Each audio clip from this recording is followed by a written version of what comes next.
ശിവശങ്കരൻ മുതലാളിയല്ലേ അത്? ദൈവമേ, ഇത് അയാള് തന്നെ. മുതലാളി എപ്പോ എത്തി? രാവിലെ. എനിക്ക് ഇവിടെ ഒരാളെ കാണാനുണ്ട്. മീശ വെട്ടുമ്പോ ബോട്ട് അളക്കരെന്ന് പറഞ്ഞിട്ടുണ്ടാ പിശാശേ.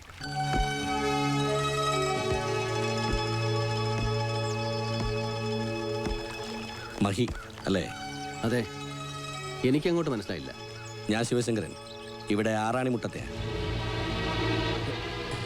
ഞാൻ ജയിലിൽ നിന്ന് ഇറങ്ങുമ്പോൾ ഇതുപോലെ ചില അവതാരങ്ങളെ ഇവിടെ പ്രതീക്ഷിച്ചിരുന്നു.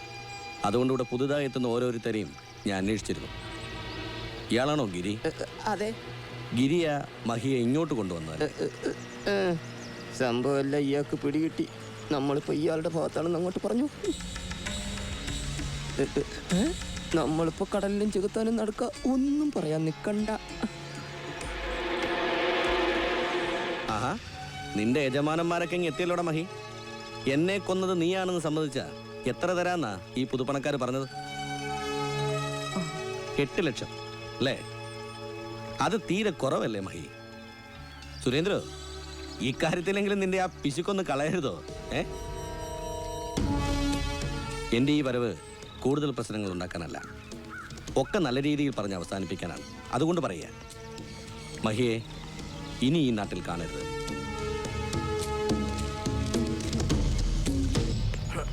പ്രശ്നങ്ങളെല്ലാം പെട്ടെന്ന് പറഞ്ഞ് അവസാനിപ്പിച്ച് അങ്ങനെ നിനക്ക് പോകാൻ പറ്റില്ല ശിവശങ്കര. പഴയതിനേക്കാൾ വലിയ പ്രശ്നങ്ങളിൽ ഉണ്ടാവാൻ പോകുന്നേ ഉള്ളൂ. പ്രശ്നങ്ങളൊക്കെ അവസാനിപ്പിക്കാൻ ആഗ്രഹിക്കുന്നു എന്നേ പറഞ്ഞുള്ളൂ, അതിനെ പേടിക്കുന്നു എന്ന് പറഞ്ഞില്ല. പേടിക്കൂടാ, ഒരു കൊച്ചു പയ്യൻ വീട്ടിലല്ലേ നിന്റെ മോൻ, അവൻ പേടിക്കും. നിന്റെ ശവം കാണുന്ന അന്നു മുതൽ ഞങ്ങളുടെ കൈകൊണ്ട് അവൻ ചാവുന്നവരെ പേടിക്കും. അവന്റെ ഈ ഉമ്മാക്കി കണ്ട് പേടിച്ചോടാനാ നിന്റെയൊക്കെ ഭാവെങ്കിലോ കഴിവരുടെ നിങ്ങളെ മാത്രമല്ല നിങ്ങളുടെയൊക്കെ കുടുംബത്തിലുള്ളവരെ കൂടെ കൊത്തി കീറും ഞങ്ങള്. മുതലാളി മാറുന്നുണ്ട് പറഞ്ഞ ഞങ്ങളൊക്കെ കൂട്ടുന്നുണ്ട്. പിന്നെ എന്റെ പ്രിയ ശിഷ്യനും കൂട്ടുന്നുണ്ടാവും. മായാവി ഇനി എനിക്ക് കാണേണ്ടത് അയാളെയാ. വരും, സമയമാകുമ്പോ മുമ്പിൽ വരും. ചിലപ്പോ അതിനു മുമ്പ് ഞാൻ അവന്റെ മുമ്പിൽ ചെല്ലും.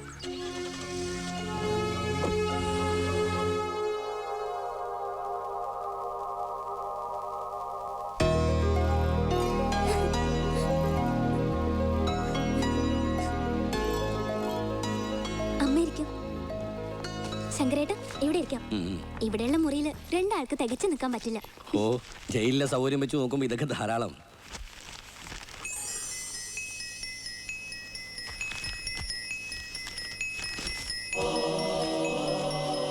മായ സുഖം തന്നെയല്ലേ? നീ പോയാൽ പിന്നെ ഇവിടെ ഒരു രസവുമില്ല.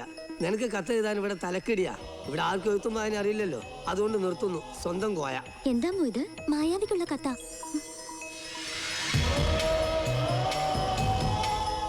എനിക്ക് വേണ്ടി കോയൊക്കെ എഴുതുന്നത് പ്രിയപ്പെട്ട മായാവി തിരിച്ചിങ്ങോട്ട് വരാൻ പറയുന്നത് ശരിയല്ലെന്നറിയാം. എങ്കിലും വന്നിരുന്നെങ്കിൽ എന്ന് ആശിച്ചു പോയാൽ മാനദണ്ഡത്തോടെ ശശി. ഞാൻ പറഞ്ഞില്ലേ, ഈ മായാവി എന്ന് പറയുന്നവൻ സതീഷുമായി നല്ല ബന്ധമുള്ള ആളാണെന്ന്. ഇന്നത്തെ ദിവസം അവനിവിടെ വരാൻ സാധ്യത ഉള്ളതുകൊണ്ടാ ഞാനും നിങ്ങളോടൊപ്പം പോകുന്നത്.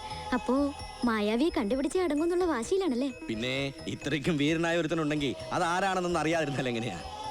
ഇതാരുടെ അമ്മേ? ആ, അത് പറയാൻ മറന്നു. സതീഷിന്റെ ഏട്ടൻ ബാലനെ മോള് കണ്ടിട്ടില്ലല്ലോ? ഇല്ല. അവൻ വന്നിട്ടുണ്ട്.